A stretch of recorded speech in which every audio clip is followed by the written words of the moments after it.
first episode of Kamen Kaizers. I am your host, Chris Eaton, and joining me is... Arian, Hinojosa. Welcome. Welcome. So, for those of you who listen to our main show, the Kaiju Kingdom Podcast, which I co-host with my lovely other co-host... Man, that's a lot of co-hosts. I really got to think this stuff out. The last episode that we aired, I announced that we have a spinoff show, and this is it. So, what this show is going to be is a delve into the orbit, if you will, of Tokusatsu, oddball horror, foreign films, stuff that would normally not fit into the giant monster genre per se that we normally cover on the main show. Arian and I are huge fans of cult cinema.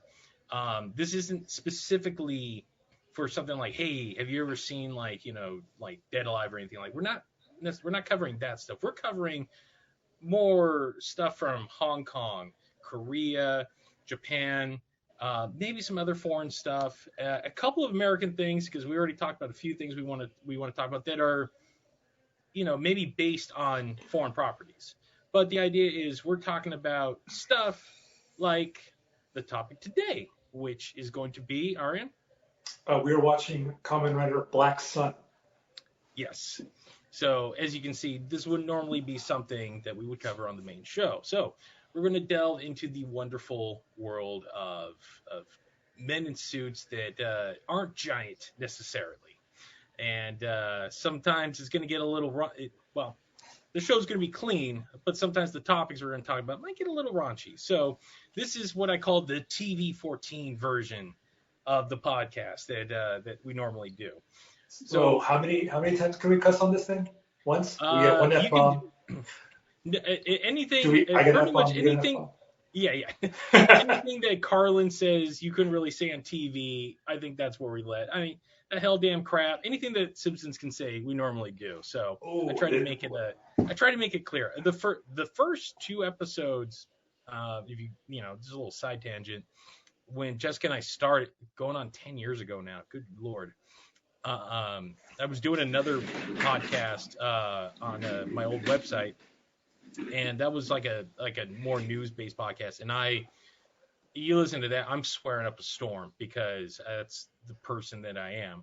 And we put out the first two episodes, and I kind of kept the swearing down to a little bit, but we got some reviews. People are like, there was one that really stuck out. It was a dude who was like, I love the show. You guys have a good dynamic, but my God, I can't listen to this with my kid because Chris is swearing up a storm. Like, he's like, I've never heard, that many, F-bombs come out of a person's mouth. So I'm like, all right, let's, I can be professional and tone it down. So occasionally one or two I get out there because I get a little passionate. But sure. I promise you, if you're listening to this is not going to be a profanity lace. But fair warning, though, some of the films and stuff we were talking about aren't necessarily made for kids. They are made for the more grungy fare that enjoy those kinds of things. Let's be fair. Some of the stuff we're going to watch and review, I'm not really sure who the audience is for. Like, this is true. Those are the movies. Those are the movies I love the most, especially or even shows. Like when the creators are like, I'm doing this for me, and if you like it, more power to you. But this is just, I got an imagination, and I need to put this out there. Okay, so let's start with today's topic because we're going to be here all day. Yes. Okay, so we've both watched Kamen Rider Black Sun. You just finished it. I literally hours ago. Okay. Hours ago. I watched it hours after it premiered, so I'm a little rusty with the names. But let me tell you, this is the first time you and I are talking about this. Yes. I adore this show. I think it's wonderful. Mm-hmm. I have plenty of good things to say about it, and I have some criticisms. I'm sure we all do, but I want to hear what your initial thoughts are. All right. So, there's a little backstory. Arian really pushed this when we went we went to a Gamma screen. He's like, "Do you watch Kamen Rider Black yet?" Yeah. You watch Black? I mean, like I've seen bits of Black. He's like, "No, Black Sun, the new one." I'm like, "Oh no, I haven't.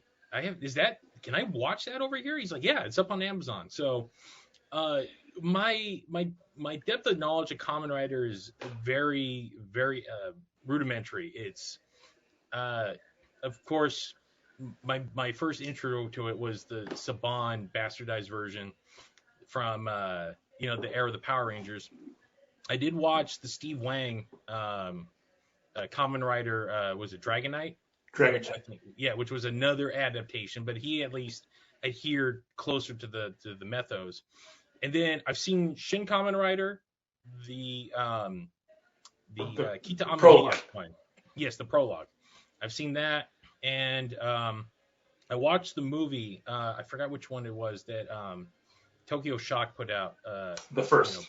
The first, yes. The remake of, yeah. So, and I've seen the first 3 episodes of the original show. I know the basic premise. The thing is just, going back and watch, you're going 50 episodes deep on most of the shows. So, I got a million other things I'm doing. So it's always like, okay, like I appreciate it, but it's not quite like front and center. If I had some time, I would go and watch it. So when he assured me, it's like, this is 10 episodes. And believe me, knowing my taste, he's like, you'll love this. And I got it. Okay. So overall, I thoroughly enjoyed the show. But that said, it is a little bit of a slog to get going. It was a little slow. Like it suffers from what I call the first 5, when shows are like trying to establish their mythos and getting into the main story. When you hit that 5th episode, it starts kicking in and the story really starts coming together. And I'm like, okay, you got me here. I'm in. I was in anyway because we're doing the show. So I'm like, I gotta get through this. And there's a point I'm like, okay, I appreciate what you're doing here, and then I'm like, okay, now I'm in. So overall, I really enjoyed it, and the main reason I enjoyed it is the main reason Arian told me. It's because it's adult. It's an adult-based show. I mean, they don't pull punches on this, which I thoroughly enjoy. I enjoy when occasionally you get a tokusatsu, something that veers into the more R-rated territory. Not unlike one of my favorite, absolute favorite books, manga, anything of all time, called Guyver, and this had a lot of Guyver in it. So that's a lot. My God, there was so much, and that's what really kept me going. And then once we got in there, I was like, man, this is deep cuts Guyver like stuff. So that said, yes, the end result I thoroughly enjoyed, and the fact that they really kind of like they weren't for better word pussyfooting around certain elements of social issues in this too, which I did. Yeah, I did enjoy it because there's even some stuff that was like, oh yeah, you're hitting like on a lot of things. Like I know, Japan and America aren't, our cultures are very different, but there definitely was some like, hey, we're pulling a little bit of like American ugliness into this show too. Especially the very last episode. I'm sitting there watching like, yeah, okay, I recognize that. But let's go ahead. So let's get into this. Okay. Director is Kazuya. I'm horrible with names, but don't worry, man. I watch them all the time. I'm to respect, we'll call him Kazuya. We'll leave it at that. Kazuya S. I'm looking at his works right now, and I have not seen anything of his. Have you seen anything? Nope. No. And I know that he's never. The main thing I know, he's never done tokusatsu before. Interesting. Do you have any experience with Kamen Rider Black? What is the show is based off of? Beyond the, I've seen parts of the movie that Amamiya did the character works from Black RX. I'm more familiar with like Black RX than Black. Of course, right. I am familiar with Black, but I've never really watched Black ever. I've seen clips, and that's about it. So, what I don't want to do is I don't want to compare this to Black, the original Black, because that's its own thing, and it's very similar. Like Mm-hmm. the characters are the same, Mm-hmm. but in name only. Yes. Kotaro, our main character, is very different from TV show Black 87. That Kotaro, Mm-hmm. that guy is, um, this young, fresh-faced. He's He's very your optimistic. he's your basic hot-blooded, like main Yeah. hero kind of guy. He, Yeah. but the one thing I do miss from Black, what do we call it, 87 Black? This is going to be really confusing. Is the levels of there's a Batman level of paranoia that Kotaro has. Like everything in that show, my package is late. Oh, this must be a Gorgon plot. Oh, storm's coming. This is a Gorgon plot, and I was hoping to see that in this show, and it's not. It takes itself a little bit more seriously. But the best way I can describe this show is old man Kamen Rider. Yes. Right? Yes. Right. This is the Logan of Kamen Rider. Most Kamen Riders are very optimistic, very we're gonna go do the thing and all that stuff. At the beginning of this show, there's a protest going on. There are pro Kaijin supporters and anti Kaijin supporters. Mm-hmm. Kaijin in this show is pretty much your kaiju for whatever you want to call it. You're not giant. You're human-sized monster people. Pretty much. Yeah. And in Black and in most Kamen Rider or in almost all Kamen Rider shows, the villains are kaiju. Mm-hmm. Right. And the twist on this show is that without saying too much, it's very reminiscent of a BLM protest. Mm-hmm. And you see, Kaijin and human allies on one side, and you see anti-Kaijin supporters on the other. And then it kind of pans back to like a cellar, and there's our protagonist, Kotaro, just not giving a shit about anything. He just eating his dinner, eating his lunch, or whatever the time it is, just eating it. And there's just he just does not give a shit about anything. And this is very different from most Kamen Rider. And there's this beautiful scene. In the very first episode, he just gets up and he just walks out and just kind of is done with the world. He does not give a shit. Very much like Logan. Yeah. And it's the there's a whole genre of the old, like the beat up old dude. Like you can argue that Liam Neeson popularized it with Taken and just made a whole thing of it. But as I've gotten older, I've learned to really appreciate like the old man trope of so this all comes back. There was a conversation I was having with a friend, and it plays deep into the themes of this show, because there's a quote by George Carlin, and he says, you scratch any cynic and you'll find a disappointed idealist. And that's really, it's when we get deeper into the show, man, that is the big theme of this whole thing. And Kotaro is very much that. Like, once we're going to spoil major aspects of this show. It's just part of the review process. So just fair warning for those. You probably should have said it up front. But when we get deeper, once we start getting into the backstory of Kotaro, who is Black Sun, and what he did to actually bring forth the world that we are in, like there is a part of him that is slightly responsible. Actually, he's 100%. He's fairly responsible for the world that exists today. And the idea of I've just created this mess, and of course, there's always a woman involved. There's always some sort of heartbreak. But yeah, he's looking around. He's like, this is the world now. Like I helped create this. I want nothing to do with it. And we're introduced to his to what you would call like his polar opposite in Aoi, a bright-eyed girl who is having this passionate speech to the UN, about equal rights for kaijin and humans and it's the whole, like, can we all just get along? It's the Martin Luther King speech. It's what optimists want to believe, but it's a lot harder than it is. But because she's a kid, it feels like this should be a simple thing. Yes, yes. She is what I expect a Kamen Rider protagonist to be like. And Kotaro is someone who I expect a Kamen Rider antagonist to be like. But we know that's not how it's going to work. We'll get to it later.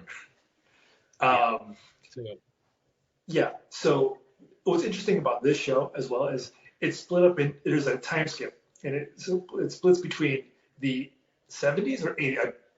Is the 80s or 70s? 72. Yeah, 72. 72. Yeah. So there's a little bit of story. There's technically 3 time skips. What's that? It's 72 modern time. Modern time, and then the deeper backstory, which is in the in the mid 40s during the war. Right.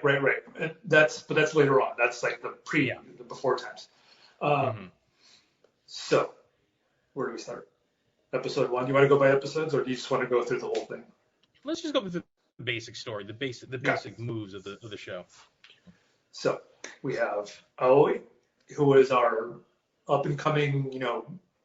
I don't want to compare her to a real person, but I'm getting a very who's the young lady? Greta Thunberg. Thank you. That's the kind of the vibe I'm getting from her. The young, passionate, optimistic. Very, the idealist or whatever you want to call her. And then we have the grizzled old man Logan, and he's on his way to do something. There's a whole thing going on, and he himself, we find out, is a kaiji. But doesn't give 2 shits about it. He goes off, and this is the part where I'm getting a little rusty. There's a bounty on her, right? But there's a bounty on her. Yeah. Yes. He accepts the bounty, goes and finds her.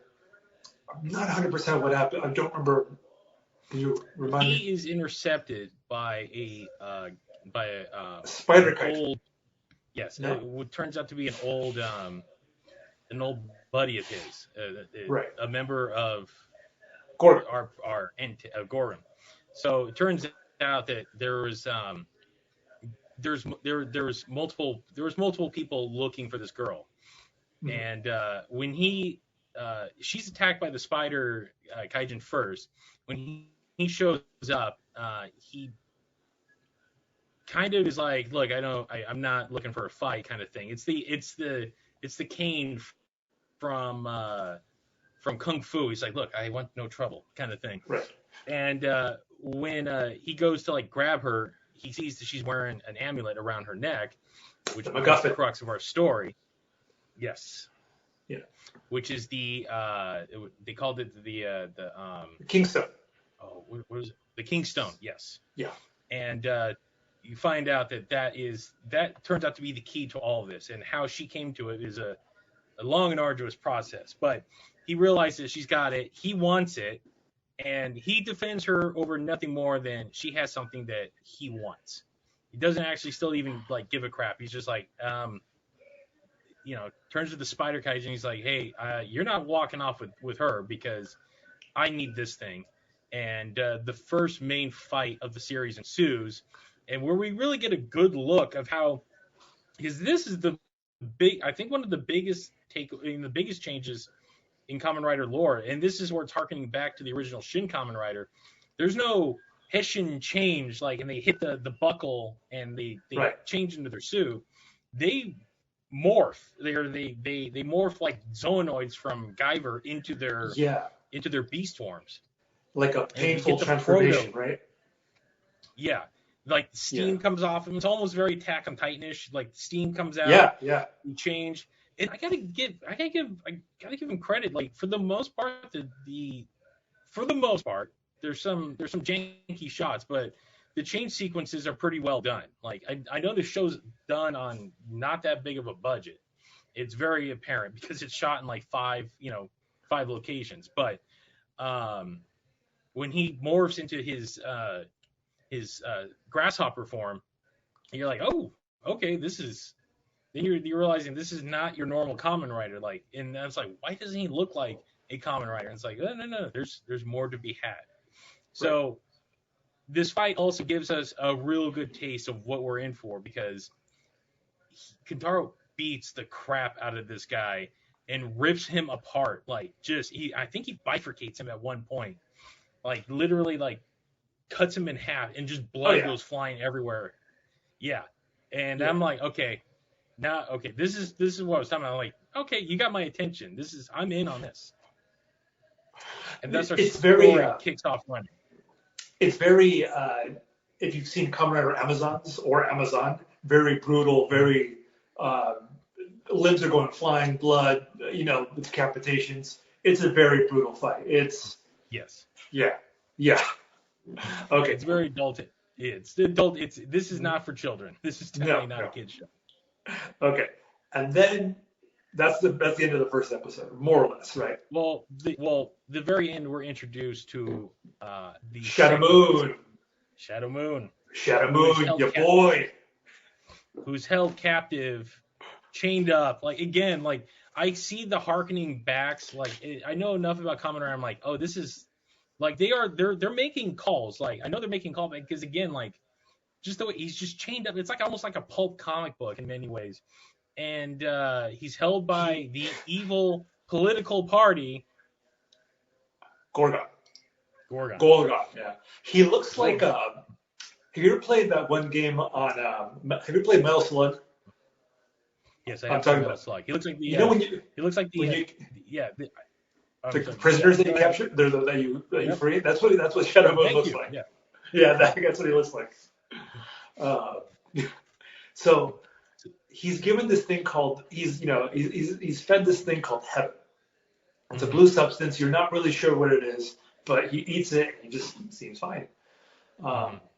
And I think that's the end of the first episode. Let me check. That's the end of the first episode. We're introduced to Shadow Moon, and then we get the ball rolling. So now we have the very Logan-esque moment of now, because Kentaro got injured in the fight, and so when he wakes up, he's back in the bus that he calls home, and Aoi's like, she's bandaged him up, she's cooking breakfast, and he's just a total dick to her. He's like, look, I just want the stone, and she's like, no, like, that's very important. My mom gave it to me, and I was told to always hold on to it. And he's like, I don't care about you, I just need that stone. You don't know why yet. And that's when we cut to the Prime Minister, who we find out is a very sinister politician, because it turns out he is the leader of the Gorgon Party, and has without not directly behind Gorgon, but he's behind Gorgon. He's pretty much because we do have our Gorgon leaders behind the curtain. Yes. He is the Wizard of Oz. Yes. We have the three high priests. Let me get their names. There's Bilgina is the Goldar of the group. I know him. He's not a leader though. We have Darum. He's the one with the fish armor, right? The black fish armor, right? He's the Goldar, if you will, the general, if you will. We have Darum, Bishop, and Barum. Darum being one of them, and all of them, and you find out that there's history with all of them too, because this is the episode where we get the first flashback, and where the show is really starting to, like, we're not exactly telling a linear story. We're giving you, like, there's a lot to unpackage, and this is what the first 5 episodes really do. They give you the flashback back to the 70s, where the Kaijin were becoming a bigger, like, the population was growing. They never really explain how they came to be, but they just said they're here. Everyone knows about them. They transform. It's very X-Men-esque, where they're treated like second-class citizens, and that's about it. That's all you really need to know. It is very X-Men. When you think about it, and it is. But yes, and this, there is. Go ahead. No, go ahead. Let's start episode 2. Oh, yeah. So, this is where Shadow Moon, I believe Shadow Moon breaks out of his bonds and escapes after murdering a bunch of dudes, steals a bunch of Haven from this weird laboratory-looking place, and you're like, what the hell is going on here? And that's when you find out that Shadow Moon and Black Sun, when they start doing the flashbacks, best of friends. And we know from like the prologue of the first episode that when they were little kids, they were being experimented on by these scientists, and where you see like they were planted with the stones. So that clearly now you're telling me this is what caused them to turn into the Kamen Riders that we know, and they join the fledgling Gorgon Party. Like it starts out as this almost Black Panther-esque organization. Like they're young. It's a bunch of young, hungry people who are, again, it's idealists. They want to. They're fighting for equal rights. They want to be treated, with dignity in a world that really hates them. And everyone is, when they were introduced to the whole group, everyone's on the same page. Like, look, we're fighting the good fight. We're gonna be, we're doing it. And you get to see Kotaro when he's like, yeah, I'm down with this. Like, it's very like hippie. It's a lot of like Vietnam era, like anti-war like sentiment, like those kinds of groups. What's interesting about the flashback though is when you look at Kotaro in the 70s, and he's a young, fresh guy. But Kotaro now is an old, grizzled man. Not old, but like, he's a grizzled man. And also, although a lot Shadow older Moon, than he really is. Yeah. Shadow Moon is the same actor. He looks exactly the same, except for the beard and the long hair. But he looks exactly the same. And they'll get into why that is later on. Everybody else looks exactly the same as well. Yeah. So pretty much we're set the grounds. They're like, okay, Gordon. I'm like, oh, so this is how it started. It started with the best intentions, and that's literally what this episode was shown. It was, hey, like, no, we want to do some good. We want to bring some change to the world, and we're introduced to a young lady who draws these two buds in, and immediately you're like, oh, they're both like smitten with her. Like she's the hot girl that's got all, she's cool. Yeah. She's but she's a little, you can see there's a hint of like almost like militant political almost saboteur in her. But you're like, yeah, she's not as happy-go-lucky as the rest of them. You know what she reminds me of? Who? Remember that episode of The Simpsons where Bart gets a girlfriend? Oh, which are we talking about, the next door neighbor, or are we talking about the daughter of Reverend Lovejoy? The one with the military jacket. Okay, the one played by Darlene from Roseanne. Yeah, that's who she reminds me of. Okay, yeah. She's cool like, for school. Yeah. Exactly. Yeah. So these are two bright-eyed guys. They're like, oh man, I've never met a woman like this, and she's kind of the reason why these guys, besides the message, she's the reason, because they're both like, I'm gonna make a move, Yeah, right. Young men are tend to do. And, oh my God, the chemistry between these guys in the 70s is hilarious. We have this character named Nick, who is maybe my favorite character of the show. And all they do is talk about art and Oliver Johnson. Sorry, not Nick. Yeah. All him and Kotaro do is like slap each other in the balls for like, and it's hilarious. Yeah. It's good good horseplay. It's very, very. It's a very good tight knit group that you see until. Yeah. Go ahead. They a plan is concocted. Yes. Because this dark damsel is she starts proving like she's a little more militant than the rest of the group is kind of comfortable with, and she's the one that conjures the idea like, there's this thing called the Creation King, and we should kidnap him. But in order to do that, we need to get to the Prime Minister's son. So we should kidnap him too. Yeah.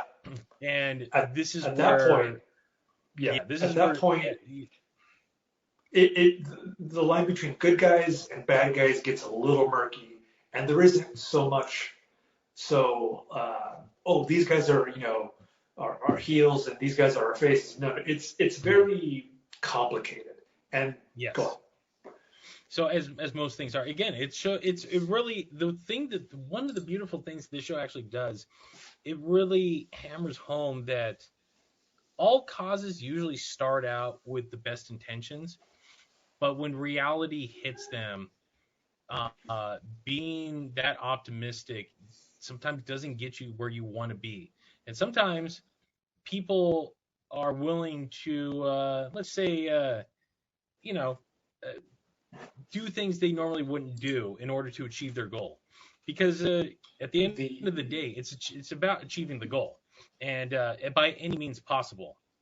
And that's when Shadow Moon had, he's like, yeah, I'm down, like, let's go kidnap. And Kitaro's like, we're going to be doing this, and this is where the dissent in the group starts, kind of like they're all like, okay, yeah, I mean, yeah, sure, but we're not going to hurt him, right? Like we're just going to hold him hostage. We're going to get this Creation King, and we're going to figure all this out. And, nothing's going to happen. And they're all sure, yeah, believe me, it's not going to go south. And of course, it all goes south. And that leads us to the modern day, where Aoi's still got a target on her back. Gorgon wants her. They don't know yet that she has the gemstone, but she is a thorn in their side for their plans. Right. And so now they are, for a little more backstory.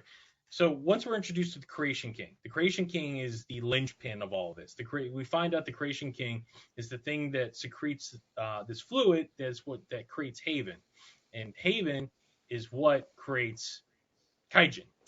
And apparently most of the world does not know this. Like, the Creation King is only very few people know about him. They don't know where he came from, and we get a shot of him modern day. He's this gigantic, like he looks like another Kamen Rider, but he's massive. He's like 14 foot. He's sitting on this throne. His head's kind of cocked, doesn't move, and they're just milking him of this blue fluid. And that's when we learn the Prime Minister is behind Gorgon, and everyone knows that the Creation King's days are numbered. He is done. Yeah.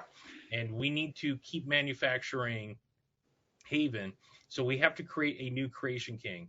And this is what we find out why they had Shadow Moon held hostage. It's because he was a prime candidate to become the new Creation King.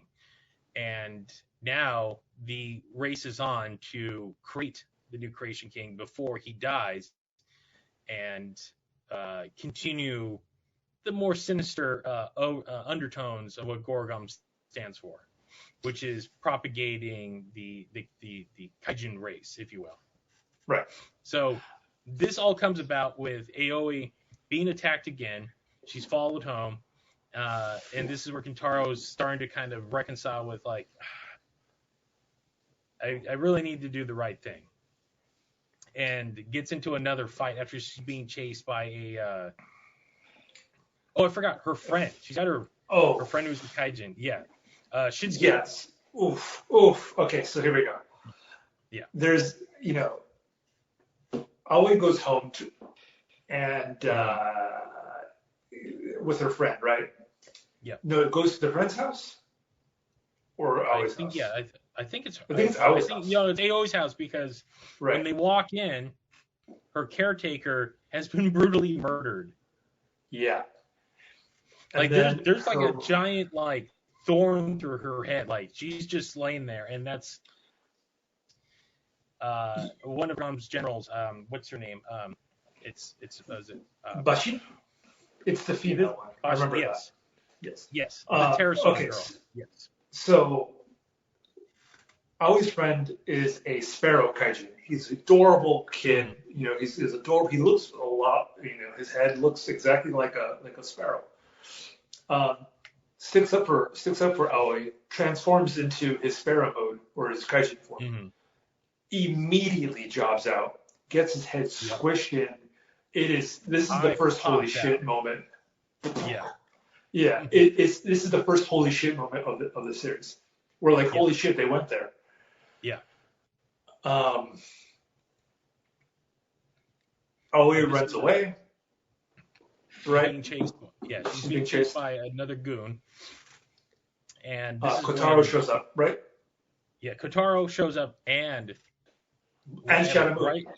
And Shadow Moon. And they're both, he's like, what the hell are you doing here? And they're like, don't worry about it.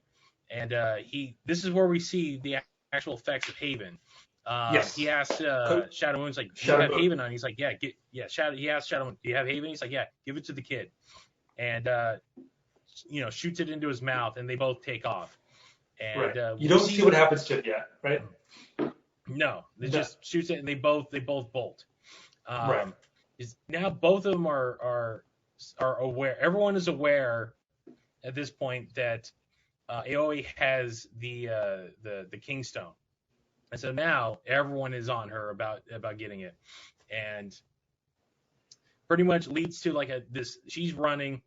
It leads to a fight in the alley between Kintaro and this Kaijin who actually no, it's the pterodactyl girl and Bashi. So she's threatening to kill Aoi. Kintaro doesn't change because she's like, no, we're not doing this. And that's when Shadow Moon shows up, Guyver 3 style, and is like, hey, look, I don't care if she lives or dies. Transforms for the first time, and then thoroughly beats the crap out of her to the point where it's like, yeah, like I got to get away because this isn't working. But she ends up kidnapping Aoi at the same time. She gets away, and Kintaro now he's like, damn it! Like now this has gotten far more complicated than I wanted to do, and we're really running now. So we flash back. The next episode, I believe, we flash back to the actual kidnapping of the Prime Minister's son, who we will find out plays a huge role in all this.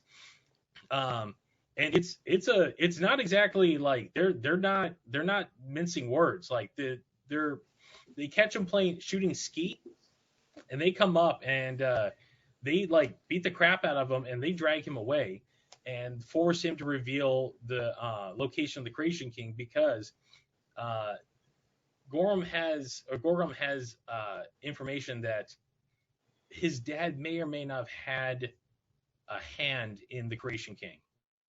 Right. At least that we don't know. And this is also where we get the first flashback to the 40s, to the actual creation of the creation the creation of the Creation King. We find out he was just this random prisoner, and he's picked randomly, and then he's experimented on, and that's all we really see at first. And you think it's like, okay, this is how they first created the Kaijin, but no, it goes much deeper. So now we have Shadow Moon and Black Sun reconciling. They're on the same page, but they're both kind of bitter dudes. Realizing Shadow Moon's been held captive for like 20 years at this point, almost maybe 40. Yeah, 50 years, right? Yeah, 50 years. He's been held captive for 50 years. And they're kind of like, hey, look, like, both of them are like, it's back to being buddies, but at the same time, they're both different. They're both very different men, and they're both kind of like busting each other's balls. And they both, Kidara tells him, he's like, look, she's got the Kingstone. We need to get it back. And that pretty much wraps up that episode to where we get into the next one where we find out Shinsuke wakes up. He's like checking his eye. He's like, what happened? And we find out that the healing properties of Haven has on Kaijin, which turns out, like it's sold as like a drug to the Kaijin on the streets, but no one really knows that if like a human takes it, they will transform them. And we get Aoi. Yeah. Aoi is captured. She manages to escape. So Gorgon comes up with the idea like, well, she's got parents. And this is where it really gets like deep Guyver level. They kidnap her parents, and they transform her dad to get her dad to lure her out because they want the Kingstone. And this sequence when she's with her dad calls like, "Hey, I'm back in town." It never really explains why her parents were gone, but again, we'll get to that. And her dad is acting weird, like We're missing the best character of the show, the second best character, Whale Kaiju. Oh yes, that's right. That's right. Another old friend of theirs. Yeah. He gets sent, after the first two assassination attempts, because the first time it was Spider Kaiju, and then it was the female Kaiju, and then she died. She got cut in half by it wasn't the pterodactyl, it was the bird one. It was the bird girl. Right. And then episode 3 starts with this chumpy dude, this sympathetic looking guy, and he goes like, "Hey man, I know you used to be homies with Black Sun, but if you do this for us, you could be number 4 in the you might be upper management, with us." Yeah. So he's like, "All right, cool." Well, Kaiju goes after Black Sun. They fight in episode 3, right? And at some point he's like, "You know what? Fuck this isn't worth it for me. I'm gonna dip." Yeah. He leaves mid-fight like Mephiles, and he abandons Gorka, and you're like, "Huh, that's an interesting way of ending things." But now episode 2 later, we're on Aoi's dad, who is back in town, and you're like, "That's weird." Yeah. So they meet, and he's acting very weird, and you find out he was transformed. Very Guyver reminiscent, like what they did to Agito's dad. And he turns into this crab kaijin and starts this long chase. Like she's jumping. Like, turns out there's a lot of abandoned buildings in Japan that you can go hide in. That leads to this confrontation. Very much like the original Black, where there's a bunch of abandoned buildings with a lot of cardboard boxes just laying around. Yeah. Yeah. It's the staple of any of those great shows. Like the $6 Million Man used to do that, where when he would fight guys, it was usually like longshoremen in like these big warehouses or just boxed. Apparently they just stacked boxes all day, and everybody would get thrown into them. So she gets turned into a crab kaiju, chases around, and who comes to her rescue? I believe it's Kotaro, isn't it? Or is it? It's your boy Whale Kaiju. Shadow Moon. It's Whale Kaiju. Oh, that's right. He squirts him because he does the blowhole attack. Yeah. I popped so hard. I was like, man, what a guy. Go on. I got to give credit on that design, man. That was the design on that guy is awesome, and the makeup effect that they did for the whale, it all worked. It really shouldn't work, but it worked. The fact he's got like a blowhole attack, like he's got like this big wind attack he can do, where he just can smack you with it. It was pretty awesome. Again, this is where I'm like, okay, it's scratching that itch that I like in my my Japanese superhero stuff. Yeah. And it was Whale Guy that ends up killing him too, right? Yeah. Rips his chest off, and great damage to himself. He I think he's the one that cuts off his arm, or always the one that cuts off his dad's arm.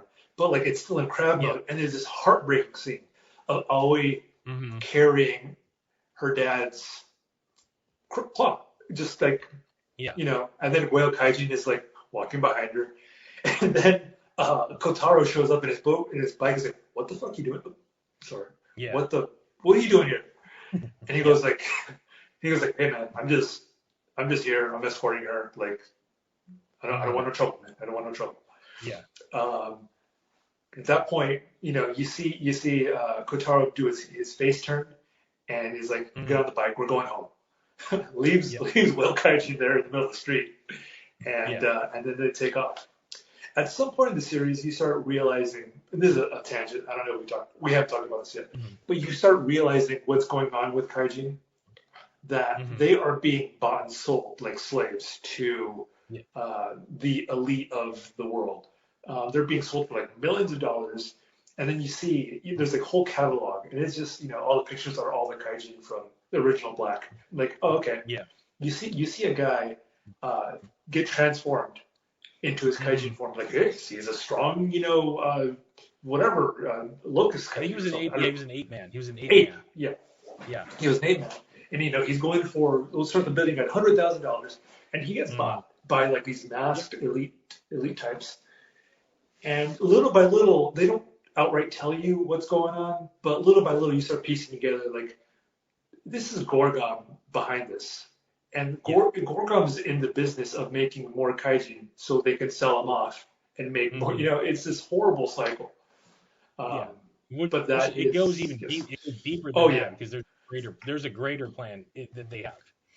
So we start inching towards the world domination that all these great supervillains have, and you're realizing like, oh yeah, this is how they're funding this is how they fund their organization. This is how they're making their political contributions. It's very reminiscent of both the scene from the second Jurassic World where they're auctioning off the dinosaurs, and the scene from Taken where they're auctioning off the poor kidnapped girls. And they're like, oh, this is why they need more Haven. This is why it is detrimental that they create a new Creation King, because if they lose him, the whole thing goes bust. So this is where you start realizing, okay, this is why they want the King Stones, because you find out it's key to creating a brand new Creation King, but they find out that not just anyone can be a Creation King, and that's where it starts getting complicated for them. Yes, so, it's a very interesting contrast to how modern Gorgon is and how 70s Gorgon is. Where 70s Gorgon was this grassroots, again, we've already talked about this grassroots movement of like, we're going to stick it to the man. And now that they have become this political party, now that they are the man, again, because this is where we finally start getting we go flashback to the 70s and we get the whole story, what's happened. So we'll streamline this a little bit. Yeah. So in the 70s, we find out that they kidnap, they get the information of where the Creation King is, and we see the 70s Creation King. He's much smaller than the modern one. Maybe 7 feet tall. Yeah. Yeah, he's still big, but he's not the giant monolith thing that he is in the Gorgon headquarters. It reminds me of the Alien Queen from Resurrection. How she's just kind of like sitting down on the thing. One, yeah. But like more like a grasshopper. Yeah. Though. But that's more or less what we're working on. Yeah. Yeah. Yeah. So the kidnapping goes through. They got this. They still have the son of the prime minister held up, and Hot Chick is making both moves on Kitaro and Shadow Moon, and this is where the dissension between the two, because one's peeking as she's making a move. I believe is making a move on Kitaro, because you find out that she has deeper, sinister intentions.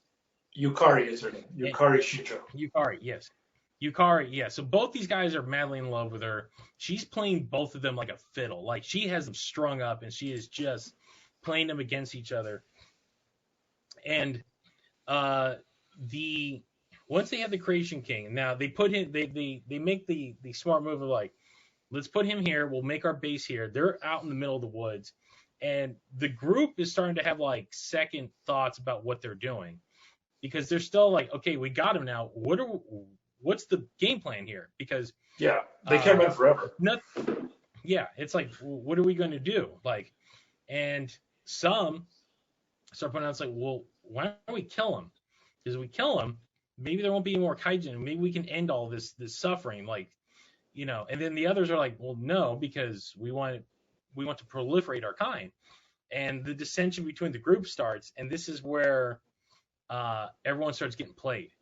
and you find out that this is all part of a bigger plan, that she was actually a spy sent to create dissension amongst them, and work with the then prime minister about getting back, rising to power, which we find out the kid that kidnapped ends up becoming our current prime minister, who is the leader of Gorgon. And he starts cutting a deal with these guys. He's like, look, why fight for equality when you can be like the kings, you can be the kings of the castle, if you will. And a few of them are like, I'm listening. Where others are like, hey, we're getting into we're becoming the monsters we're trying to fight. And this creates like a big split between the group where half go off, and Kitaro realizes, he's like, look, this is all down to this Creation King. I need to, I'm just going to go put an end to him. And he has his first first real confrontation with him in his his grasshopper form, and realizes like he's no match for him. The Creation King's got this weird like ESP power, like he can levitate stuff, like he's got and just snaps his leg in half. He snaps Kitaro's leg in half by just sitting in this box and just goes like this. And it's again referencing, it's like Leota losing to the Emperor. He realizes like, no, I wasn't strong enough at this time. And Kitaro and Shadow Moon realize they've been played.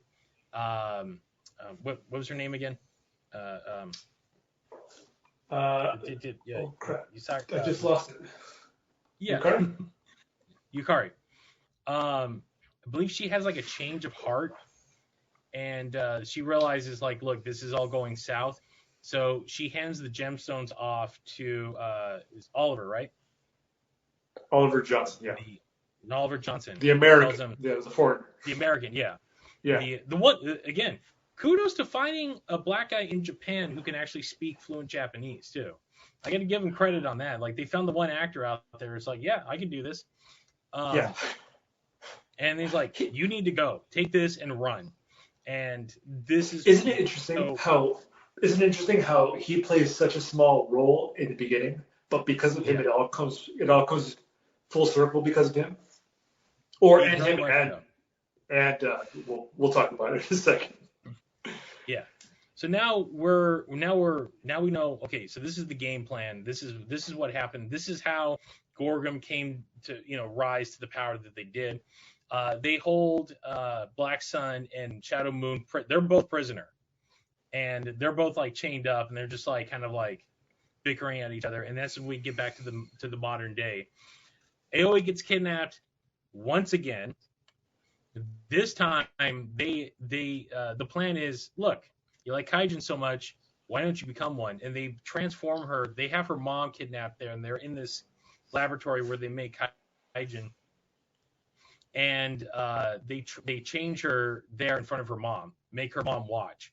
And it's not pretty. This is the point. It's not pretty, no. So Shadow Moon, Black Sun find out where she's at. They show up. They're coming guns a-blazing, and this is where we get his ass beat, right? Black Sun gets beat up. Shadow Moon, yeah, they both get beat up. Black Sun realizes that this new Kaijin he's facing is Aoi, and he's just like, this is where and this is the part. Now we're like episode 5, I think, and he realizes what Gorgon's done. He's like, you've taken this innocent girl, and now you've turned her into a monster. And he has this moment where like it's the rage moment where he is so overcome with rage that he actually evolves, and he finally evolves into what? Kamen Rider Black Sun, the actual Black Sun, with the red eyes and everything. Yes. Yeah. Now, he's not Kaiju form like this. This is no. This is like, yep. Now I'm like, oh, cool. And the design on this, like keeping the biomechanical look of him too. I love that aspect. Yeah. And just now he's got a new power up, and he just starts like, he's like, all right, screw. He's like, F this noise. We're taking Gorgon down. like they've gone too far. Aoi is, I believe they rescue her. I'm trying, like, it gets a little. I just watched all this, and again, when you're gonna do only 10 episodes, I'm trying to remember the timeline. I should have noted this stuff down. We'll do better. We'll do better I think we got it. I think our viewers got it. Yeah. But there is a moment where Black Sun is in a fight with a kaiju. I don't think it's this episode, but later on, he does get in a fight with a kaiju, and he gets his ass beat. Is it Shadow Moon? Yeah. Shadow Moon's the one who beats his ass. Yeah. He fights. Oh, sorry. Again, we're getting ahead of ourselves. But no surprise, Shadow Moon's the bad guy. No. Well, the turn is great because the heel turn. Oh, it's heartbreaking. So now the stakes are set. Gorgum needs either, because now they actually captured the gemstones. They got away with the gemstones, and now they have them. So the priests are like, the prime minister's like, look, can't one of you dum-dums do it? So it's the main priests all try in front of the Creation King. They forge the stones, and they all get rejected. And they realize, look, none of us can do it. We need either Black Sun or Shadow Moon. They both realize, like, either one of these guys will work. We need to get them. Like, we need to have them here. So, and at this point, neither of them are like willing to. They know what they now realize what Gorgum's after, and they both realize what they want out of them, and they're like, I think they have this conversation. They're like, would you become the creator? And they're like, no. Like, neither of them are like, no, we don't want anything to do with this at this point. At this point, as a story, Shadow Moon is already making his own faction, his own rebel faction full of kaijin from the protests. Just anybody who wants to join his cause, he's joining with this child rebel soldier militia group, and he's training them and all that stuff. Black Sun wants nothing to do with it. Yeah. Right? Yeah, he's Shadow like, Moon's, you do, yeah. Yeah, he's like, you do you. Where Shadow Moon is getting the old, like, no. Like, I remember, like, why we did this. And so he's telling everyone, like, look, if we want to stop this, we're going to have to infiltrate Gorgum, and we're going to take him down hard, which leads to the assault on Gorgum. And, Ghost, of course. Yeah, so they his faction attacks the Gorgon base, and they get jobbed out. They're not ready for it. They get picked off one by one, and then they're like, oh shit! It turns from assault to escape real quick. I always I'm gonna forget his name. Her friend. His fantastic. And he eventually escapes. But he's not clear. Mm-hmm.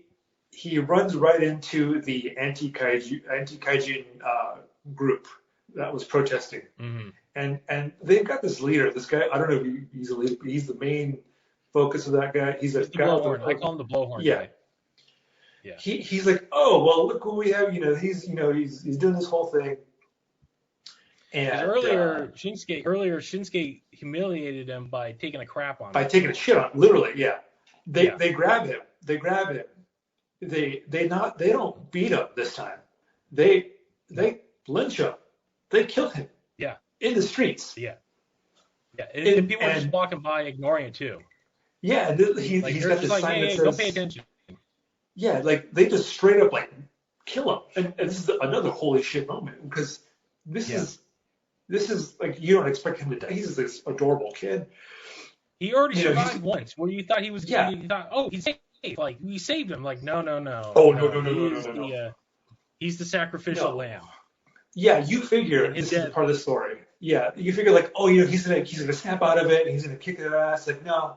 But he's lynched, and that is when Shadow Moon does the heel turn. He sees this and says, forget this. I'm done trying. Yeah. The peaceful way didn't work. Clearly, the all-out attack worked. I'm going to do this my way now. Screw this. Yeah, and this is the. I think this is the towards the end of this episode, because this is also a turning point for Aoi, because she's now a kaijin. She's trying to reconcile with it. And when she shows up to Shinsuke's house and she sees his body laid there, you can see the moment where you goes back to the Carlin quote, like you look at scratch any cynic, you'll find a disappointed idealist, and this is where you can see where she loses like her that hope, that idealism she had, and she realizes like the world is far dirtier than I really thought. It's the folly of youth. It's thinking that it's what young people really think. They're like, when you're young and you start being introduced to the world and you start thinking deeper than you would as a kid, you realize there's many layers to life. There is a false sense of smugness that a lot of kids get especially when they're like 17, 18, and they think they got the world figured out, and they're like, no, you have yet to live. You have yet to experience the world and really understand how complicated it is. And when she sees Shinsuke dead, she realizes like, do I go down that path, or do I keep going? And she's trying to still reconcile that, but she also she at the same time she's like, no, this madness has to end. This is the part of the story. This is the part of the story where, again, characters, they're not 100% good, they're not 100% bad. They have their feelings. It's not quite that anti-hero like staple. It is great character growth, because at the end of this episode, Shadow Moon shows up and he sees Shinsuke dead as well, and he's like, what happened? And they're like, he was murdered. And he's walking around kind of disillusioned too. He's like, I feel bad because I led this kid to his death. And he sees the dude that he's like, you did it.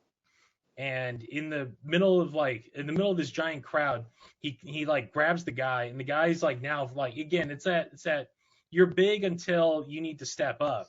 And he transforms into his Shadow Moon, Shadow Moon form. And like he starts raging out and starts crushing the guy's head, and he like all this steam comes up him, and you hear him like screaming, and he smashes the guy's head, and in this cloud of smoke he achieves his evolution, and now he's on par with Black Sun. So they're on equal footing now. So the curtain is drawing near for both of them to be potentially the new Creation King. But Shadow Moon is like, no, like no more kid gloves. Like we're going. Like he's like, I'm done with this. I'm done with dealing with people. Like he becomes Magneto. He actually becomes Magneto at this point, where he's realized he's like, there's no negotiating with humans anymore. He's like that's it. I'm done. Like I'm not doing this. Where Black Sun is still like. Yeah, it's very interesting to see Aoi at this point, or at the beginning of the show. She said whatever she wanted. The consequences weren't really a thing yet for her, but now she's seeing the weight of her actions, and she's seeing the weight of her words. And she's defended Kaijin all this time. Well, guess what? Now you're a Kaijin, and what are you going to do now that you're one of us, pretty much. Yep. But yes, now we have. Actually, go ahead. Well, here's the thing. A little side tangent, because at this point she transforms again, and I don't know, because when we're first introduced to her, she's in like this full like mantis form, and she's like, she's a CG creation. She's booking it, and that's when Black Sun like subdues her and everything. But when she transforms the second time, she actually has a more Kamen Rider look, and they never quite like explained it. They do allude that she might be a candidate to be the Creation King as well. Right. So, which by the way, she was being, during the assault on Gorgon, they had her and they were using her to try to see that she would be a creation. And she sees into the mind of the Creation King, and this is where we get the full backstory, and we learn the real thing, that the Creation King was an experiment. Hey, Chris, time out. again. He was the rent. He was the. Time out. And they're alluding that he was. Yeah. Okay.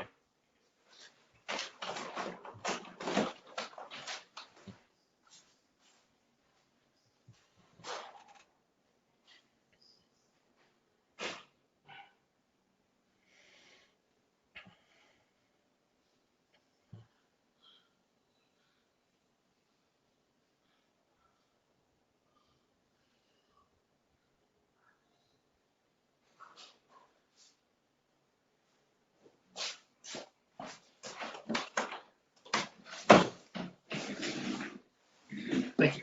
Go ahead. Yeah. All good. They're alluding. Oh, good. Yeah. Okay. They're So alluding. yeah, so they were alluding to that she sees they're alluding that the creation the Kaiju the creation king, I don't even want to say Kaiju King, the creation king is, they're alluding that he was like a product of Project 731, like the Japanese. The men behind the sun thing. Yeah. Dirty, almost like Nazi level, like supernatural experimentation was going on, and that's when she finds out that Kaijin were created as bioweapons, and Shadow Moon finds this out too around the same time, like because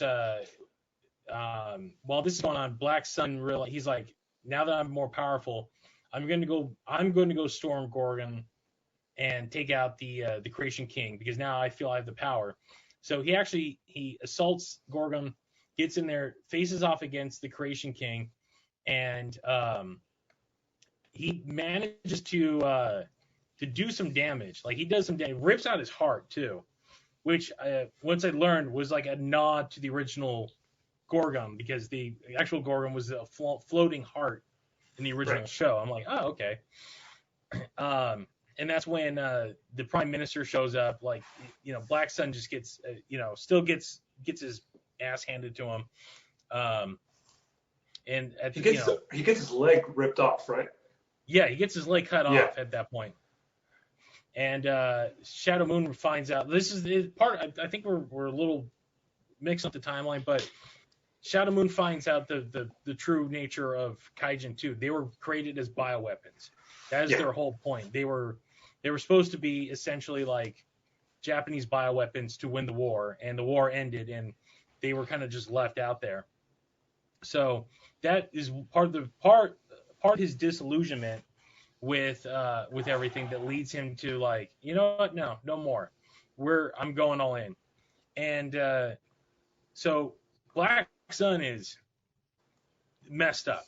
He's taken in. They can't quite fix him. So he gets taken. So who comes to his rescue? Who comes to his rescue? Whaleman? Whale Kaijin. Hell yeah. This also happens in the original Black. Whale Kaijin comes in, takes him to the secret lair underneath the waves, like in a cave somewhere. Put some Kaijin juice on. I think they give him heaven, right? Well, whatever they learn something from a conch first to try to heal him. Right. But he can't he's still stuck in like his transform his rider form, right? Yeah, his rider form. And at this point, Shadow Moon makes his move. He tells Gorgon, he's like, look, I kind of see things your way, but you know what? I want to run the show now. And he succeeds in creating a coup and takes over running Gorgon. And this is where he, in the parlance of wrestling, this is the full heel turn. And now he's made his, he's like, look, I'm more than willing to do everything you guys want, but you're going to all work under me. And even the Prime Minister's like, who do you think you are? He's like, I'm the guy that's going to be the new Creation King. So Gorgon, they're like, yep, cool. We're all in.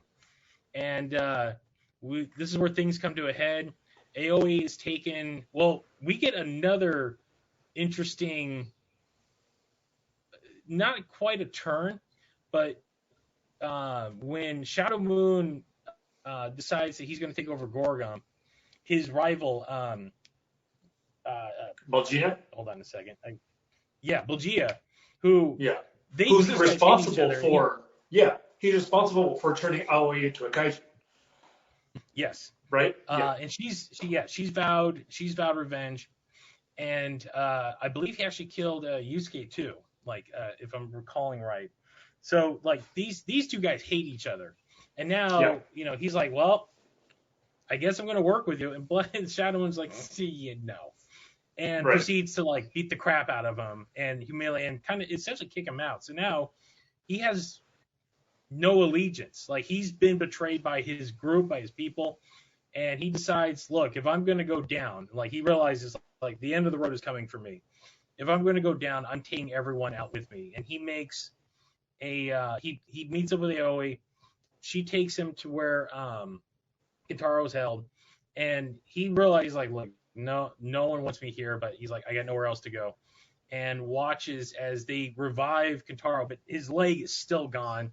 Whale Kaijin's like, you need to eat Haven, and we find out at this point he does not ingest Haven. He hasn't ingested Haven in almost like 50 years, so like, he rejects it. Like even with he knows it would fix his bum leg, but he still says no, I'm not dealing with any of this. I'm not doing it anymore.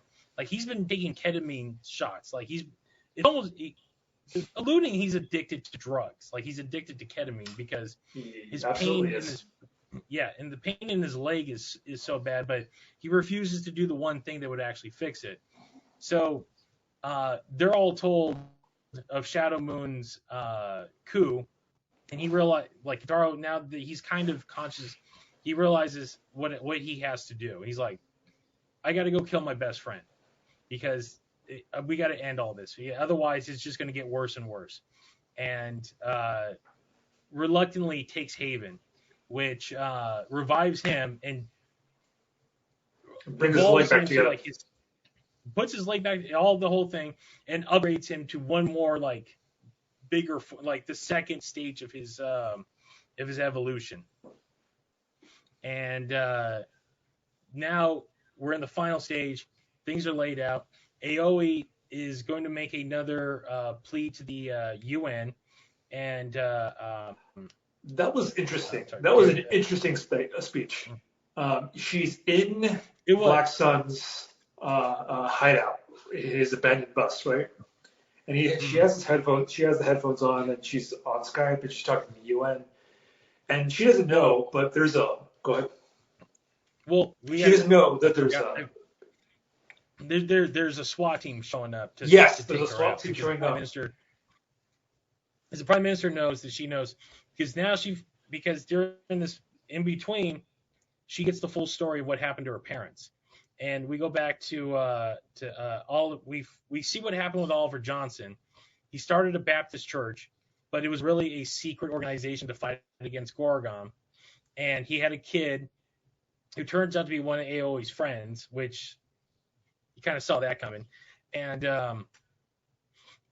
he's been dead for a while, and we don't know what happened to him quite yet. So she goes and visits to find out how did I get the Kingstone? What? And there's a woman there who's like, I'll tell you everything. So we get the flashback. Her parents were Kaijin sympathizers. They were handpicked by Oliver. He gave her mom one of the gems. He split the Kingstone, gave her one, said, do not tell me where you're at. Your whole goal in all of this, if you really want to help, is to protect this and keep it out of the hands of Gorgon. And he kept the other one because without both, they can't create new Kaijin. So you find out. You flash forward a little bit. Turns out the Prime Minister we get our current Prime Minister when maybe like a decade back, shows up, beats Oliver, has his goon beat Oliver to death in front of his kid. That's where they get the first Kingstone. But what they didn't know is that Oliver had this book that had all of the information. Turns out it was the book by Shadow Moon and Black Sun's father. Both their respective fathers. They're in their time in the secret government program that reveals the entire backstory of what created the Kaiju. And she's reading it, and we get a deeper flashback to the actual the birth of the actual Creation King. And both of these dudes are like disillusioned, and they didn't realize that their experiment worked. The Creation King slaughters the entire operating room, and they come in and they see him, and they're like, is that you? And he doesn't really say, and they're like, why does he look so sad? And that's what led them to realize they've essentially created like a new atomic bomb, and thus they decided, in order to prevent it from destroying humanity, they sacrificed their own sons by experimenting on them, putting the respective kingstones and turning them into Black Sun, Shadow, Moon. So now she has all this information in her hands, and she's making this impassioned speech where she reveals everything to the world. And because she was given all this, she was given the information.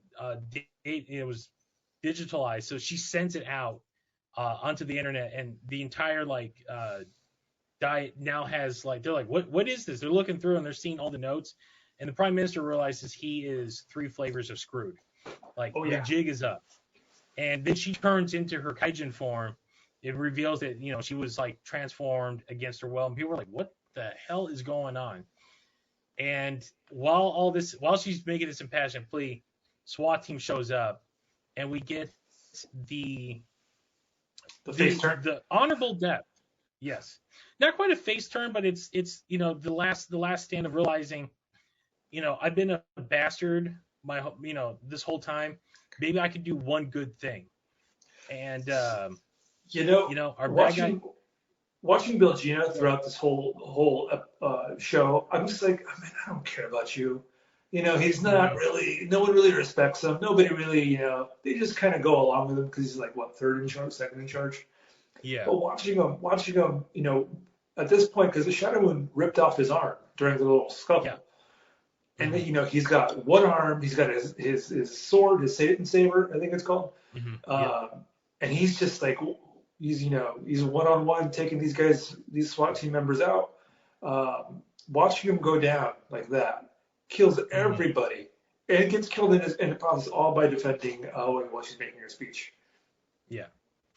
Aoi comes out, sees what he's done, and go ahead. Well, because she keeps saying, I'm going to kill you. I'm eventually, right. They make an accord, but she's like, this doesn't change anything between us. And she realizes what he did, and she's like, well, damn. It's that moment of realizing, maybe there was something worthy in you after all. Again, it's the many layers of peeling. And so now the jig is up. Everyone knows that the prime minister is behind a lot of this, but nothing quite happens to him yet. He knows, he's talking, he's there's gonna be people coming after me.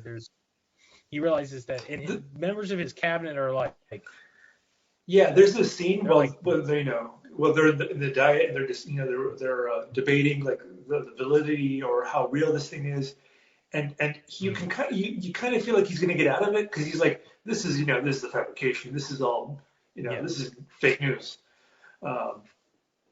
until they figure out no, you're a bastard, your father was behind all this, and now you continue to, and you are complicit. You are kidnapping humans and selling them, turning them into kaiju, selling them, using their extract to make Haven. Is that right? Yeah, it's horrible. Yeah. That's later on, or is that it? Oh no, that's part of it, and the more sinister aspect of trying to bring back the old nationalism to Japan.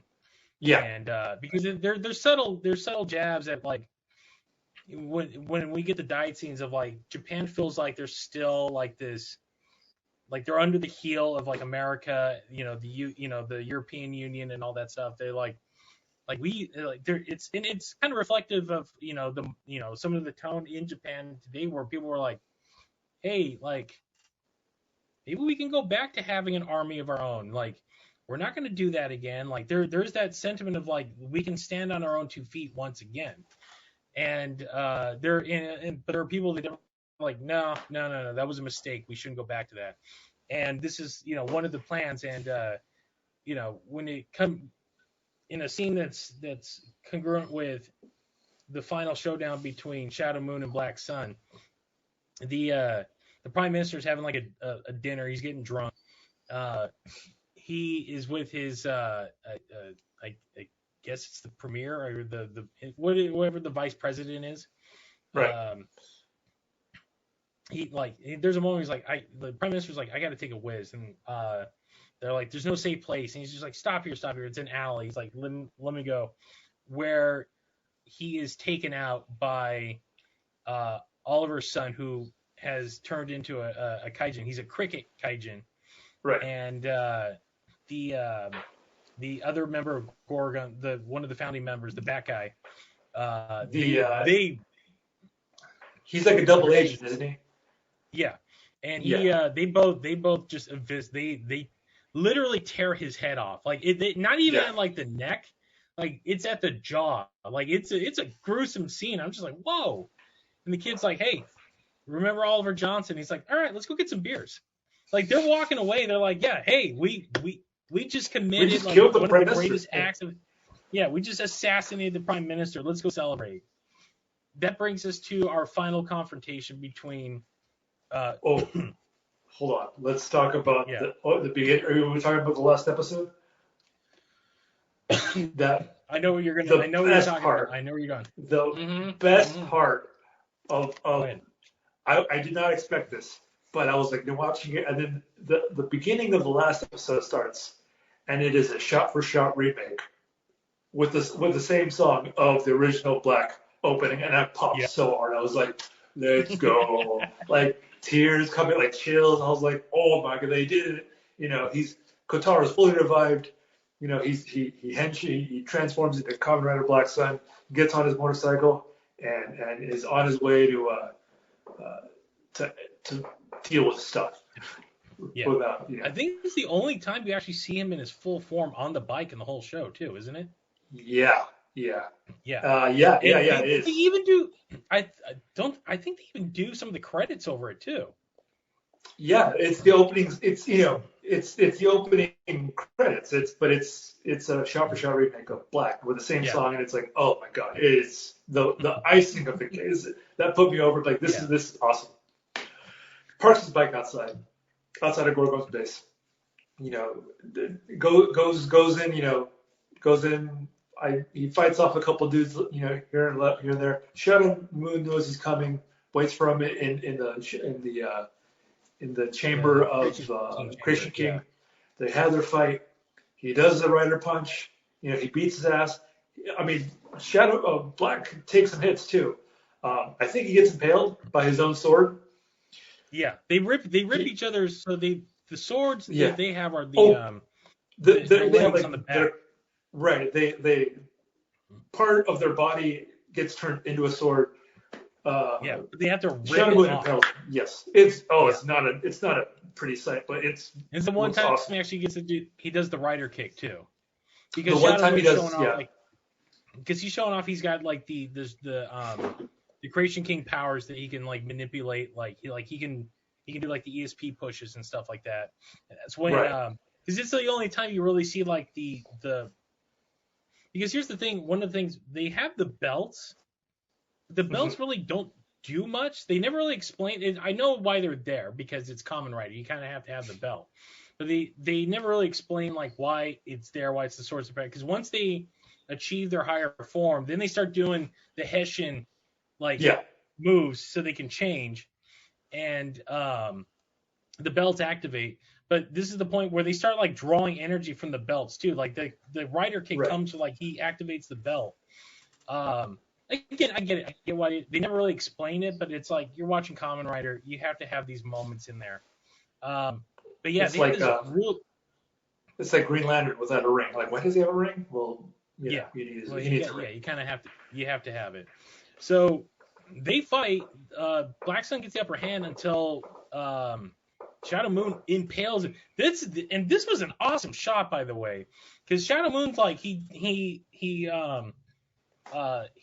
transforms back to his human form, and Black Sun is just impaled against this locker, but it's not like he's hung up. Like he's Oh, stabbed thank you for reminding me. Yeah, he's stabbed through the gut, and he's being held, so he's kind of like dangling from almost horizontally, like.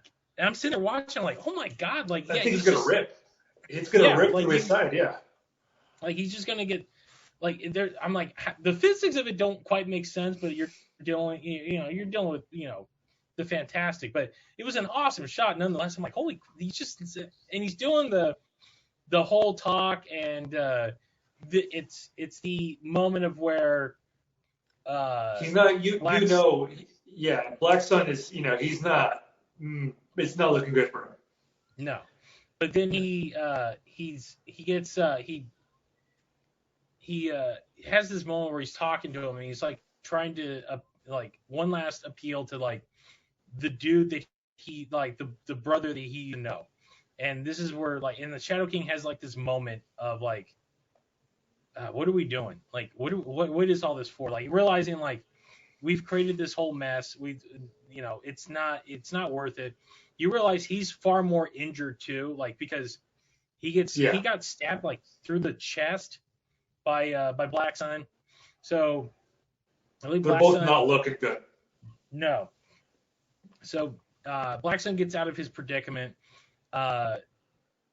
He de-transforms as well. They have this moment because Shadow Moon like collapses. And he gives him the stones and realizes he's like, look, this is it, man. Like, I'm sorry, and just dies in his arms. And Kitaro Shadow Moon dies. Yeah, Shadow Moon dies. Yeah. And Kitaro's like, damn it. Like, he's like, what was all this for? And then the heart of the Creation King drops behind him, like right as Shadow Moon dies. And Kitaro, in like his rage, goes to punch it, but you find out it's a trap. And when he punches it, like he just like blows right through this thing, but the heart like grabs a hold of him, and there's this flash of light, and we cut to maybe a couple hours later, and Pterodactyl Girl is coming in. She's like, "Is everything good?" And you just see, we cut to Kitaro. And he's become the new Creation King. Like he's got this elongated face.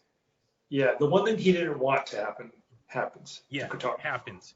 Yep. And Aoi so Aoi shows up. She had talked to the scientist that was I think it was the guy who it was he's another Kaiju. I think. No, they had talked to the scientist who was like, I think it was Kitaro's dad.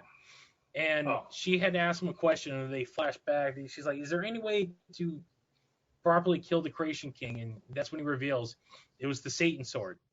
Like we made that it was going to be. He's like, I know it's being used for evil, but quietly, it's the one thing that we kept as a failsafe if ever needed, if it push ever came to shove. So she has the broken sword from the fight. And she shows up in her rider form. Like she does a whole transform. She changes too. Like full. Like she does the tension thing and everything. Transforms. Takes out some goons. Shows up. Realizes Kitaro's been made into the Creation King. He's already like, they're already collecting like the haven from him. And she realizes what she has to do. And she can't bring herself to do it. And he gets up and he's like Frankensteining his way over to her. And just says, he's just like, just kill me. Do it. And just do it. And she realizes he's like, I don't have any other choice. So in a they go back to when he was training her how to like get out of a situation. He's like, if I got you if I got the exact same fight, hit me, do this, stop my foot, turn around, and then push me away. And she does the same thing, but stabs him with the sword.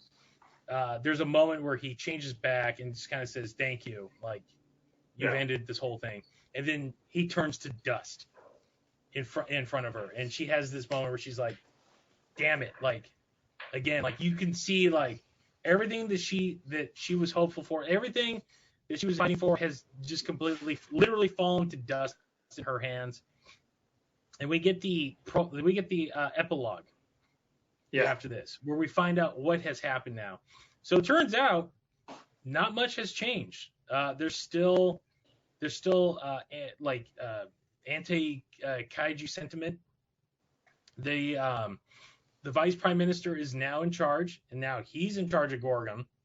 And it's Bashi, the one commander that survived, the female Kaiju, is in the cabinet. Yeah, and he's telling her, he's like, look, the old prime minister, he got greedy. He's like, but I understand what the end game is, and he's like, we'll make it work. He's like, I'm not a fool like him, like, and you realize the cycle is going to continue. And we cut to a scene of like anti Gaijin protesters, and we just camera pans around to this young girl, and she's holding this little like makeshift sign saying like, peace between humans and Gaijins, and someone just kind of shoulders her, knocks her over, and so a hand comes down to help her up, and it's Aoi, and Aoi's like, come with me, and she takes her to this location that's like out in the middle of the the woods, and you see that she's keeping the sentiment alive, and she's training a new contingency. Like she's creating like a new anti-Gorgum. Like she's doing what Shadow Moon was doing. Version. Yeah, she's doing exactly what she's taking up, and she's becoming the very thing. Yeah. She's becoming the very thing she was fighting against. And it ends on that, like where they both you get her. But guess who's there? Whale Kaiji. Yeah. Whale Kaiji's back there. He realizes like, we got it. We now know what we have to do. And it's him and the doctor, right? The doctor that turned her into, or the bat. I don't remember if the bat was there. Yeah, they're there. Yeah, they're there. As an eclipse comes over, and you realize, oh yeah, she went from this bright-eyed pacifist to now she's this hardened militant revolutionary now, and the cycle begins anew. It ends on an eclipse, and pretty much that wraps up. And that ending, I sat there watching. I'm like, man, like everybody died. There's a shot of a gravesite of everyone that died. Like everyone's just, they got grave markers for everyone,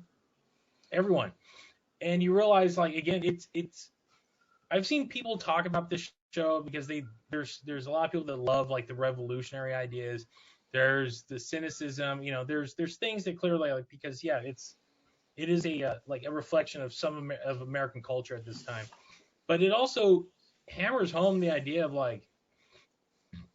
A lot of times a revolution doesn't work, and it doesn't. Even with the best intentions, you will end up becoming the monster that you were fighting against. Like it's a vicious cycle, and it's not an upbeat ending by any means. Like it has a little hopefulness to it because there's still Gorgum's still going on there, and they still got their sinister plans, but at the same time, it's like if we're becoming the very monster to fight the monster that we're becoming the very thing that we're aiming to fight. And I really that hit me hard because I appreciate that, because most stories were willing to like, no, the good guys win, everything's fine. It's like, no, the world moves on, and not a lot has all this was over nothing at the end of the day. Like nothing changed, nothing in like you can't force change like that because it has to come naturally. And these are things that people, they're not learning. If anything, I think Gorgum got the upper hand. I think Gorgum wins because they're still in power. They're still in power. There's no Creation King anymore. So, they took the loss on that, but they're still in power. Black Sun's dead. Shadow Moon's dead.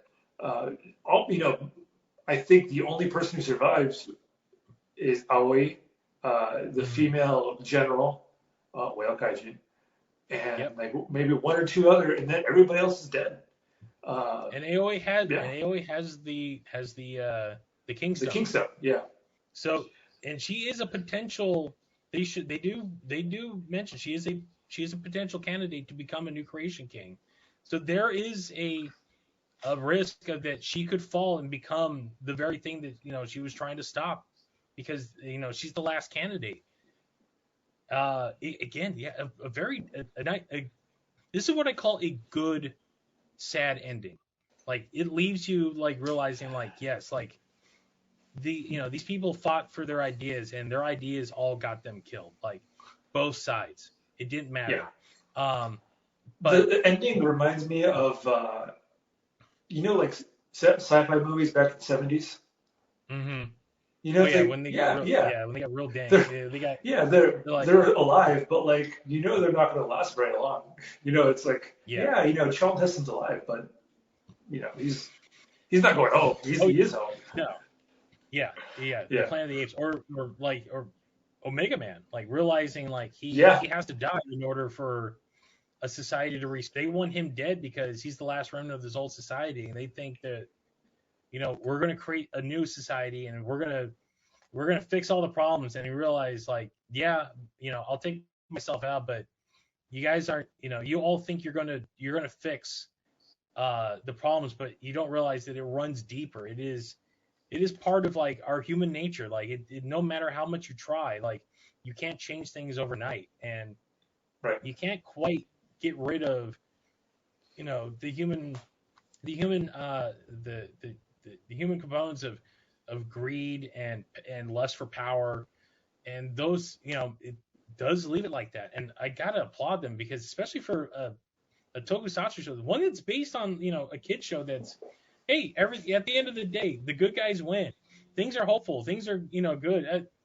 I mean, it's what in Japan, they're more apt to, like, no, you want a little drama, like characters die, and the main character occasionally will learn a lesson, but at the end of the day, you're still watching a superhero go out there and beat up on monsters and stuff like that. But this one, again, like, this is where it really sold me. I'm like, this was a very, very good show. And I've seen people like online kind of like crap on it because they're like, that it was such a downer ending. I'm like, yeah, but it's realistic. Like, in this grand fantasy of everything, it is possibly the most realistic ending to any sort of like hero show I've ever seen, especially when dealing with these kinds of issues and concepts. Yeah, pretty much. That's my sentiments exactly. I feel like this show is slow in the middle. Yeah. There's a lot of talking going on. A lot of talking. It's slow in the middle. And not exactly as heavy on writer action as you would think, too. I mean, there's a henshin in every episode. There's a transformation. Like, yeah, there is some action. Maybe not as much as you think there's going to be, but it is very good. It's very well written. And who's the main actor? What's his name? His actual name. Right here. Kotaro Minami is this guy. Hidetoshi Nishijima. Mm-hmm. He did a damn good job. Watching him he's also in. We just saw Shin Ultraman, and he doesn't do a whole lot there, but in this show, it's like best way I can describe it is watching Alec Guinness in the original Star Wars, where people are coming in, and this guy comes in and he's acting, and he's I don't want to say on another level as everybody else, but this guy is a good actor, and he's an amazing choice for Black as a protagonist for the show. He's watching him makes me want to watch. He's in another movie called Drive My Car, and I really want to watch that now because of him. Have you seen it? To me, he's a when I first saw Kazuki Kitamura in Final Wars, and you saw that guy chewing the scenery, I'm like, this guy's having fun, but he's like head and shoulders above everybody else in the acting category. And that guy's gone on to do a ton of. That guy's a great actor. Like, there's a movie I would recommend everybody go find. It's called Killers. It's from these guys, I think I forgot their handle name, but it's this pair of directors. They worked with the team that did the Raid movies, and Right. this movie's about two dudes. One guy's in Jakarta and one guy's in Tokyo. One is a reporter who kind of becomes a vigilante. Like he kills like a politician that's trying to snuff him out, and he ends up like posting on this dark web site like what he did, and it attracts the attention of the serial killer played by Kitamura, who has been posting videos of his own murders, and these guys start kind of playing this game of cat and mouse with each other. And the film, for the most part, splits it in two. You get the reporter side, you get his side until they come to a head at the end. But in this, Kitamura, he plays this cunning serial, like he's not your average run-of-the-mill serial killer. Like you find out like his MO is like killing women, but he's also kind of gun shy around. Like he finds a girl that he actually likes, but his need to murder is kind of overpowering. Like he's like, maybe I don't need to do this anymore. But I would definitely like check that movie out. It's fantastic. Yeah. And so yeah, going back to this, this stuff doesn't work unless you're taking it seriously. And they play this very straight. Like the only tongue-in-cheek moment is that scene, and it's the recreation of the opening in episode 10. That's the only time they really get like tongue-in-cheek with the whole thing. The rest of the time they're like, no, like we're trying to create a very mature Tokusatsu series. This is not for the kids that are watching the modern stuff where we're just trying to sell toys. This is for the fan. This is if like someone had made like an adult-oriented Power Ranger film with all the original cast where they're all old and they kind of hate life because of all these events they went through. Let's talk about real quick. When after I got done watching this, I was doing a little like reading into it. Turns out, so the director had, I got his name right here. It is Kazuya Shinara. Yeah, right. Yeah. Butchered it too. Shiarishi? Yeah. My apologies. I always butcher these things. Never done Tokusatsu, so he actually got people who were involved in it to help him out. One of those people who was detrimental to the series is none other than Shinji Higuchi, who your boy. Yeah. So he actually did an interview about this because turns out he's not helping Anno on Shin Kamen Rider. Like that's really? Anno's like, yeah, he's not involved in any way. He's like, yeah, he was a little disappointed, but he understands because I guess for Anno, like Kamen Rider is that's religion for him. Like that, he's like, I have a very specific thing I'm doing, and if you've seen the trailer for that movie, like he's making something very interesting, but at the same time, like much like Shin Ultraman, harkening back to the original source material. Like that trailer looks like he just shot like an original episode. Like I was very surprised by like how low key Shin Kamen Rider looks. But it's also got like a very kind of like adult feel. Like there's definitely like elements going on there that are heavy.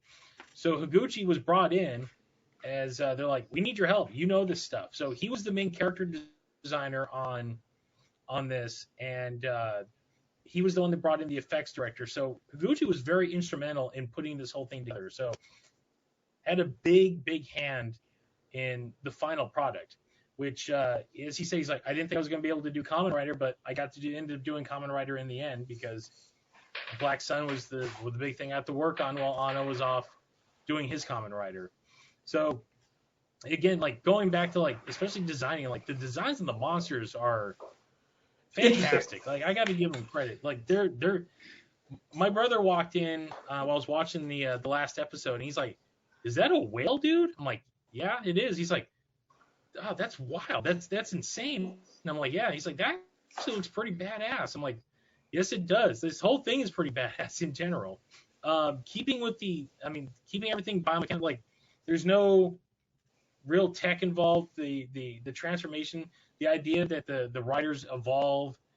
I love their basic form. Like it's a lot more monstrous. But when they get into their rider forms, like I love the idea that it's not armor, it's not a suit. It is like it's their skin. It is what they transform into. Similar to the original Shin Kamen Rider. I'm like this is good. Yeah. This is all fantastic. Yeah. So any other final thoughts? Oh, geez, final thoughts. Plenty of thoughts. It's very different from the original Kamen Rider Black, and that's a good thing in my opinion. Because you don't expect, you're like, oh, this is going to happen, and like, oh, Shadow Moon's going to be like that. Because the whole show, it's played as if Shadow Moon is the second rider. He's on the same mission as Black. They're not brothers like they are on the show. They're best friends. Yeah. Lost your train of thought. I'm looking at this quote. Look at this quote. He said that Shirakura joked that Black Sun's adaptation of Kamen Rider Black was Toei's payback for Saban's Masked Rider. I like that quote.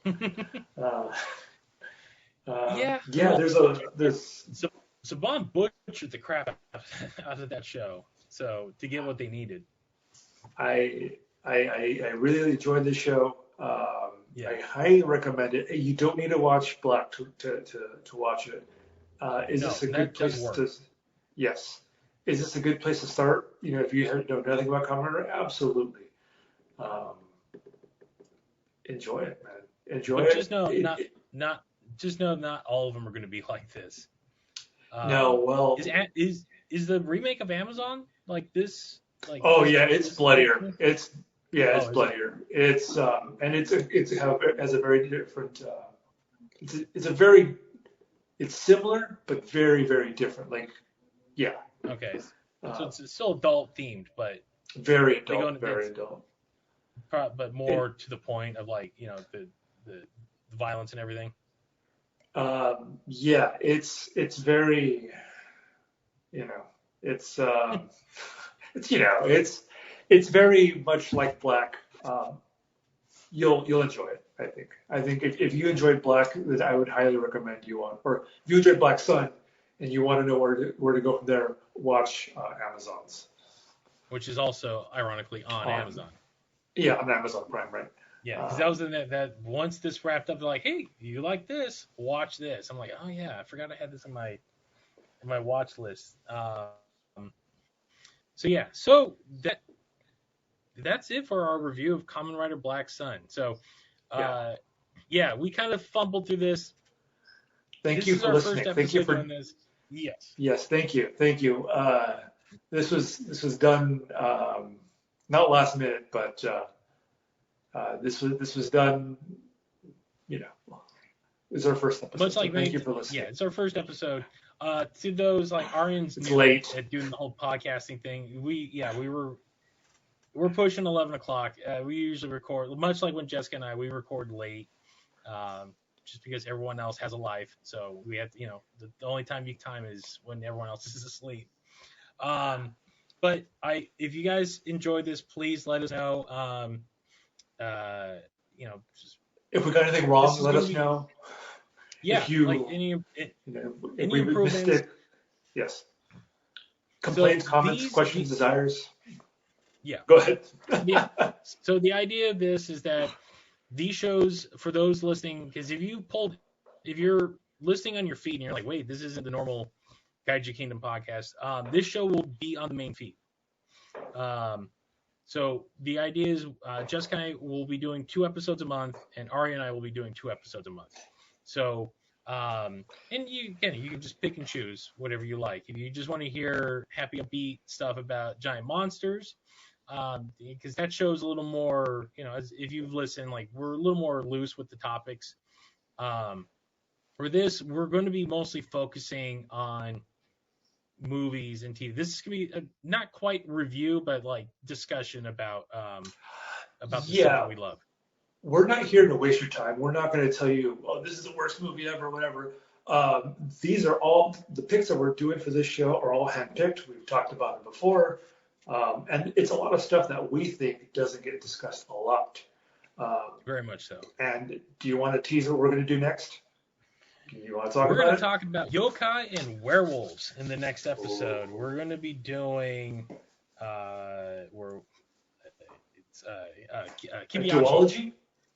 What? A what? Say it one more time. Kibiaji? What? Is that how you say it? I have no idea. I think so. I do. We're going to be doing a movie about a samurai werewolf. That's what's next, people. Yeah. So if you want to watch it now, you go watch it now so you can follow along. Yeah. It is available on YouTube if you want to watch it. But that will be our next episode, probably towards the end of the month. I think, that might be a fun thing to do. Like, let everyone know what we're going to be watching next. Some stuff is going to be, I'm going to be pulling out of some archives, and I got some friends. Yeah, it's going to be a little tricky for some of the things we're going to be reviewing because we found some deep cut stuff. There's stuff that is not out on DVD. Thankfully, a lot of things have been uploaded to YouTube.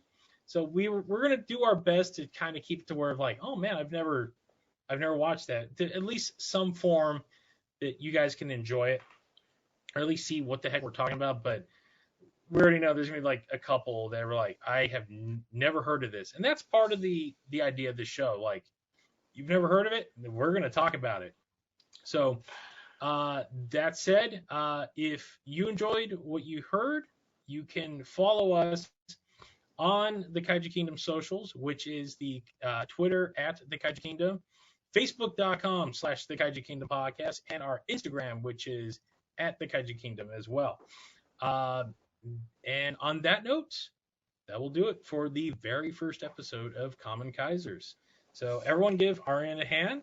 This is his first time Thank you, guys. Yep. So on that note, for myself and Arian, thank you so much for joining listening, us. Guy. Yep. Yeah, you know what? Maybe you should do the sign off. Maybe you do the sign. I'm always doing the sign off in the other show. Maybe we'll have you do the sign off. Thank you for joining us. Why don't you sign off for us? Thank you for joining us. We appreciate your time and your love and your comments and all of it. We appreciate you listening and taking a chance on us. Have a good night. We'll see you soon. Bye-bye. We'll do better. We'll come up with the sign off. That'll work.